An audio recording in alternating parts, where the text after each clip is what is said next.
Good morning, good afternoon, good evening, fellow Biafrans and every indigenous nation in the Islamic State of Nigeria.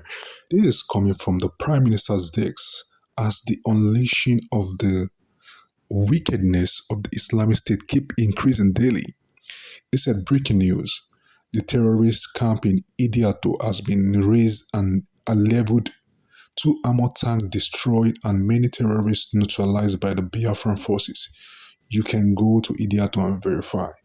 This is a man that knows what he's doing. This is what they call self-defense and self-determination.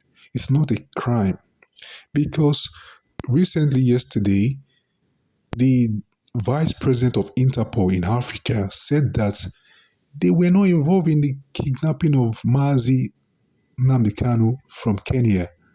The same government said they were the one involved. They were involved in the kidnapping of him or rendition of him to Nigeria.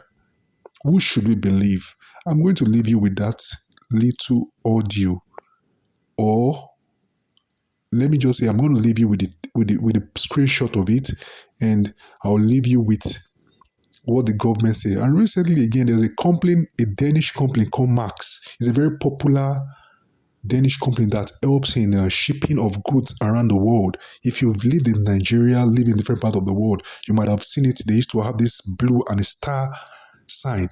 The representative visited the Islamic State president, Bola Ahmed Tinubu, if that is his name. And the next thing, newspaper said they signed a deal of $600 million. Now the country came and said they didn't sign any deal. They just went to visit him. They just went to just pay a courtesy visit to him.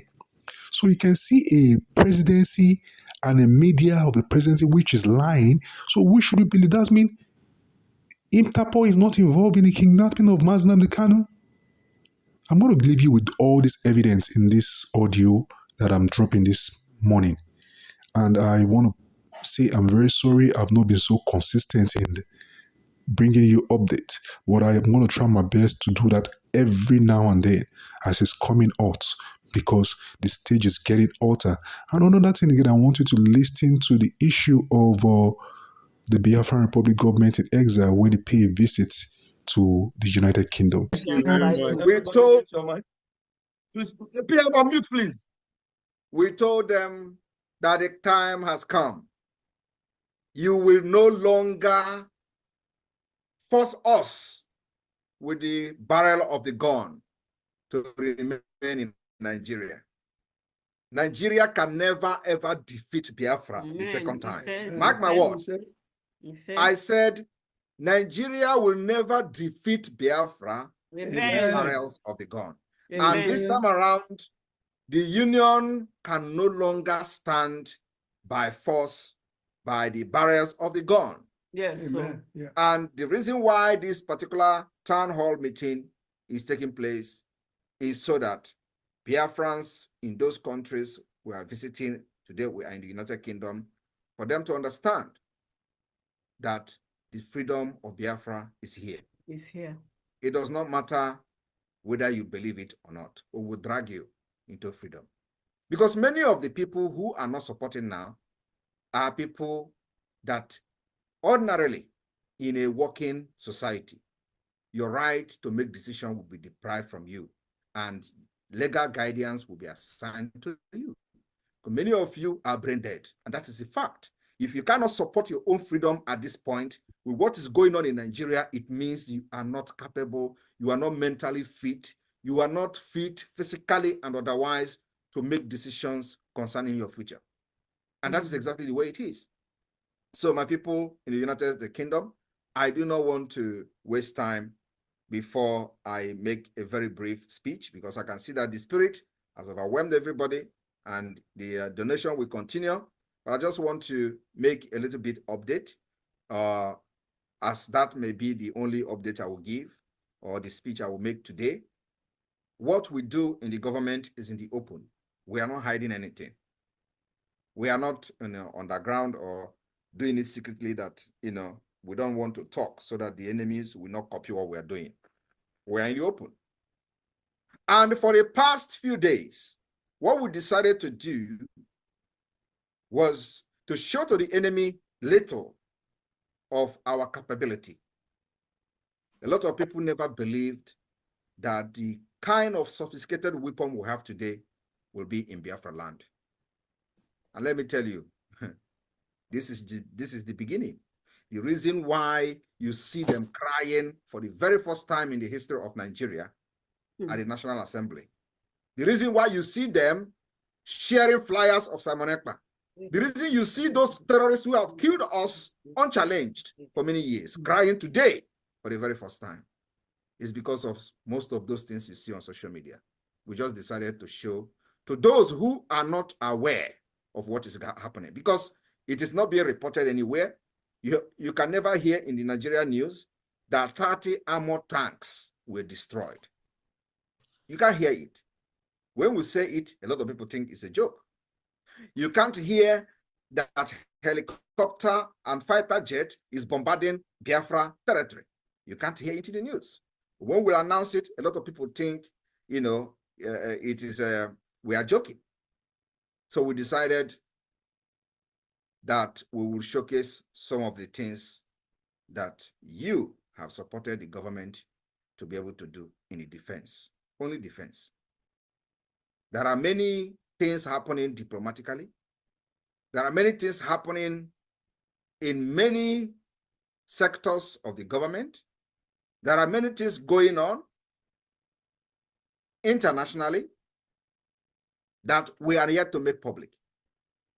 We've engaged lobbyists, we've engaged international consultancy firms, we've engaged many things and many organizations that many people don't know about. It is part of this particular liberation phase. What we are trying to do is to make sure we put Biafra in the global stage of discussion. As soon as we continue the second stage of the self-referendum voting, a lot of things will be made public, and by then, things will begin to take shape. But the promise we are making to the Biafra people is that no terrorist will enter Biafra land and attack and go back to tell the story to those who send him. Nobody. Not those in uniform, not those in ragtag, not the non-state actors, not the state actors. We will engage them. It may not be immediately, but whoever that come to Biafra land to attack, believe me, his days is numbered. It is self-defense, the most aggressive one that the Biafra government have activated.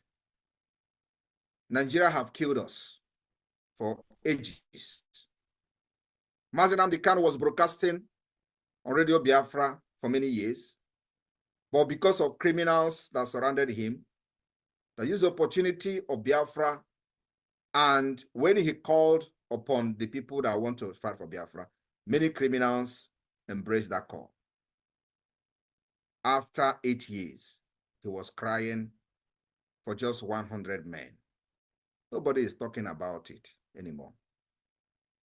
There are millions of Biafrans following him, shouting, our leader, shouting Biafra, Biafra, and he was shouting 100 men.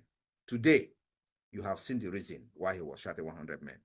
Because almost all of them turned their back on Biafra.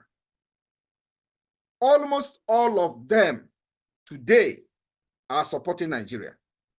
Yes, you're welcome back. You heard what he said. They all turned their back on a precious cause that will change the course of history of the black race. Not just the black race alone, of lives. Do you know how many things that keep going on daily in the Islamic State of Nigeria? Accidents every day. There's no day you don't check the news, you don't hear one accident or the other. There's no day you don't check the news of one killings. On Sunday in Enugu, they still went ahead and killed people. You can imagine people sleep in the house and they can't wake up the next morning. You've lost your loved ones because of the zoo. Men that are supposed to protect your life are the one after your life. They disguise in military camouflage and they come to your place in the name of protecting you. Think they are protecting you, but they are there to hurt you. How long do we want to go like this? On this case, I will close the curtain. Thank you.